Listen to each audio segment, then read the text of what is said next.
I will be unboxing my third Kidstir kit. I'm very excited, so let's dive in.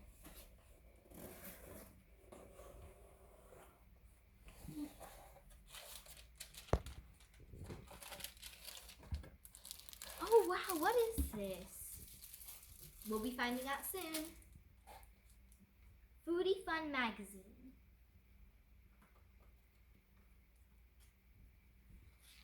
Let's see. So this is a silicone baking mat. Very exciting.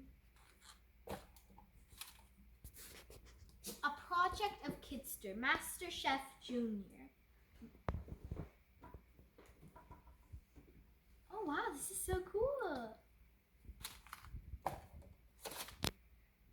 Frosted berry biscotti. That looks delicious.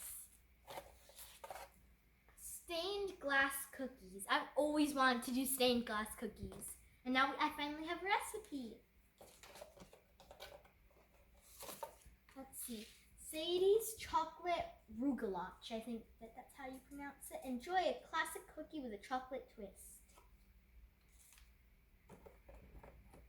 This is our achievement stickers. And then this is Mystery Box Challenge 1. This looks so exciting. I'm so happy with all the new recipes I got from Kidstir. Bye guys!